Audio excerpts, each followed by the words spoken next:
Welcome to Mistrusted Channel. It might sound like a fantasy, but the 1999 Connecticut State Quarter has become a legend among collectors, a tiny piece of change with the power to make millionaires. This is not your ordinary spare change. It's been dubbed a life-changing treasure in disguise.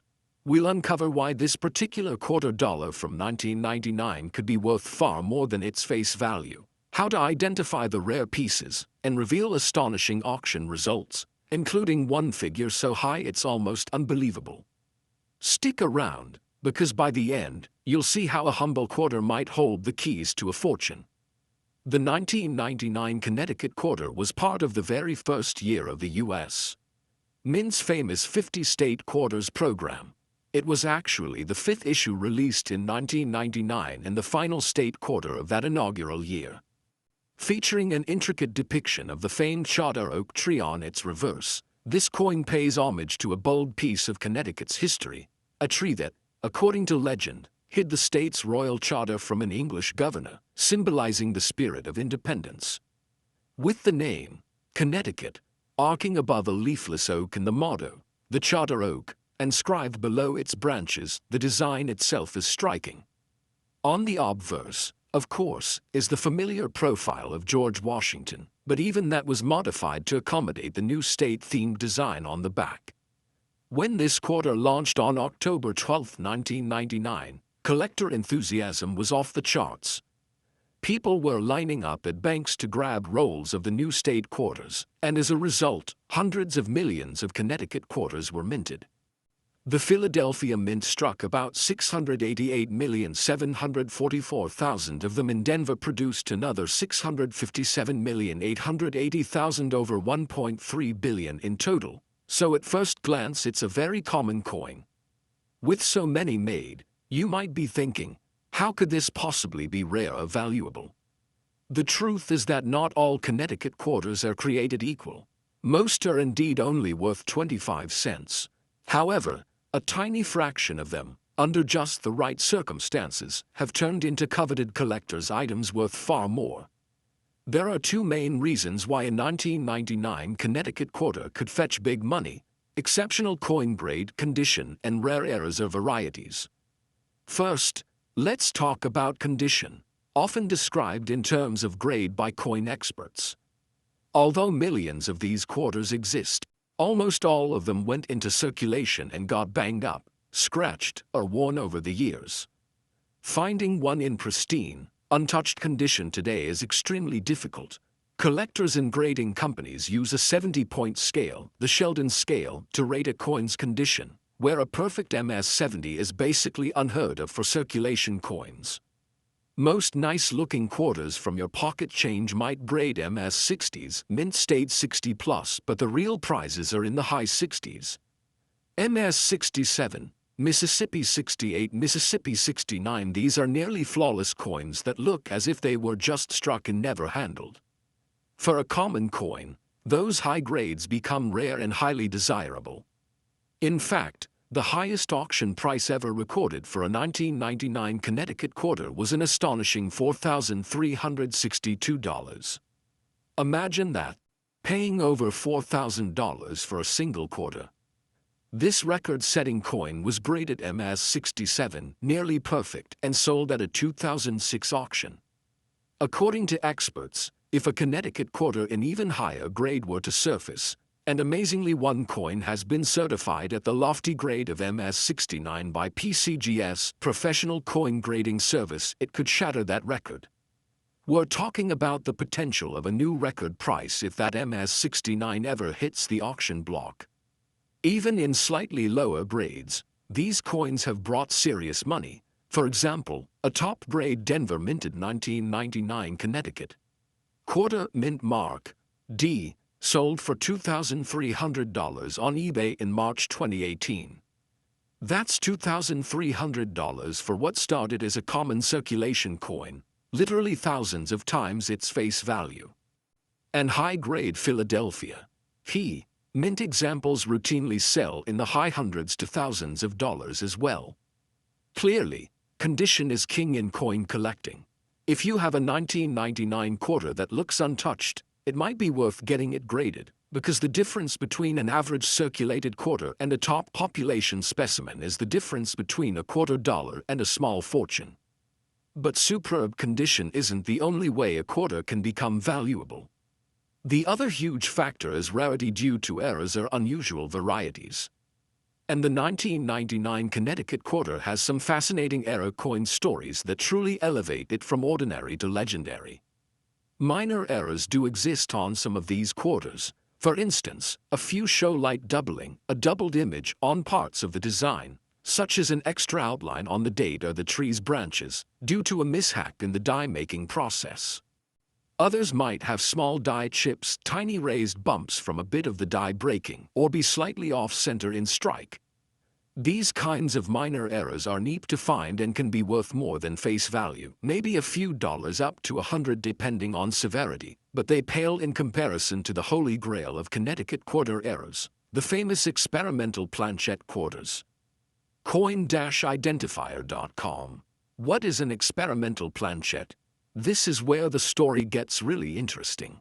In 1999, as the U.S. Mint was preparing to launch a new golden-colored dollar coin, the Sacagawea dollar. In 2000, they experimented with different metal compositions. They made test batches of planchets, blank coin discs with a copper, zinc, manganese, and nickel alloy, the alloy that gives the Sacagawea dollar its golden color. Somehow, a small number of these test planchets ended up being fed into the press's striking quarters by mistake. The result?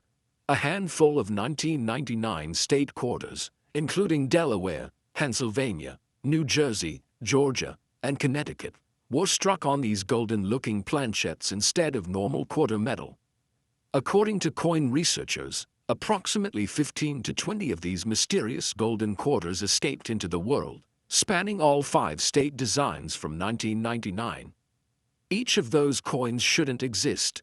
They were essentially mint errors born from a science experiment. The Connecticut quarter is among this elite group of errors, instantly making it one of the rarest and most intriguing modern U.S. coins. Imagine finding a quarter that looks different from the rest, perhaps a bit more yellow or brassy in color, maybe even with a slight greenish tint. If you held it next to a normal quarter, you'd notice something odd. The edge might not show the typical copper-colored stripe, since some of these planchets were a solid alloy without a copper core. It might feel heavier or thicker than a regular quarter. These are exactly the signs that a few sharp-eyed collectors noticed, leading to the discovery of the experimental planchet Connecticut quarters. In fact, error coin expert Mike Byers, who discovered the first of these odd state quarters, reports that all the known pieces weigh between about 5.9 and 6.3 grams, whereas a normal quarter is about 5.67 grams, and they're slightly thicker than standard. They either have the golden hue of a Sacagawea dollar or a strange greenish gold color, depending on the type of alloy, and some lack the visible copper sandwich line on the edge entirely. The edges often came out rough or with incomplete reading, the little bruise, and the design sometimes didn't strike up fully near the rim. All these clues can tip off a finder that, hey, this quarter is not normal. To summarize, here are telltale signs that your 1999 Connecticut quarter might be one of these ultra-rare experimental error coins. Weight and thickness. A genuine Connecticut quarter on an experimental planchet will weigh over the normal 5.67 grams, usually around 6.0 plus grams. It may also feel a hair thicker than a regular quarter due to the different metal composition. A jeweler's scale can confirm this overweight trait. Color. Look at the coin's color. Regular quarters are silvery gray, a copper nickel clad, but the error planchet coins have a golden bronze color similar to the Sacagawea dollar coin, or sometimes a golden color with a slight greenish tint. If your Connecticut quarter looks yellowish or oddly tinted compared to others, that's a huge red flag in a good way. Edge appearance. Check the edge of the coin. Normal quarters show a copper-colored strip along the edge from the copper core. Many of the experimental planchet quarters do not show a copper band at all on the edge because some planchets lack the copper core.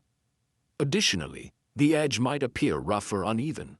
These errors often have incomplete or faint reading on the edge as well, whereas a normal quarter's readed edge is uniform all around. Strike and details. Because these planchets were not standard, the mint presses didn't always strike them perfectly. Often the rims on these error quarters are not fully formed, or one side of the design near the rim looks weak. If you see a Connecticut quarter where, say, some letters at the very edge are blurred out, or the rim is oddly high in one area and weak in another, combined with the strange colored weight, you could very well have the legendary error coin. Finding one of these would be like winning the lottery for a coin collector. They are exceedingly rare. Only a few are known in any state design, and each one is a high-ticket item. In January 2003, just a couple of years after these coins were first discovered, a 1999p Connecticut quarter struck on an experimental planchet, rated MS-66 by PCGS, sold at auction for $5,060. That was over 20 years ago, and at the time it was an eye-opening price for a modern era. But the story doesn't end there. As more of these have been found, we're still talking a tiny handful. Collectors have paid even more. Mike Byers noted that examples of the 1999 experimental quarters have sold for as high as $15,000 each, depending on the state and condition. Consider that. $15,000 for a quarter, 60,000 times its face value. It's the kind of thing that sounds made up, until you see the auction results and dealer listings proving that people really do pay that much for these exceptional coins. Even aside from the extreme error coins, certain special collectible versions of the Connecticut quarter are worth more than face value. The U.S. Mint struck proof versions of the 1999 quarters for collectors, including some in a 90% silver composition, and these were never meant for circulation. While a regular proof set coin might be worth just a few bucks, in perfect grades they too can command premiums. For instance, a 1999 Connecticut silver proof quarter in flawless proof 70 deep cameo,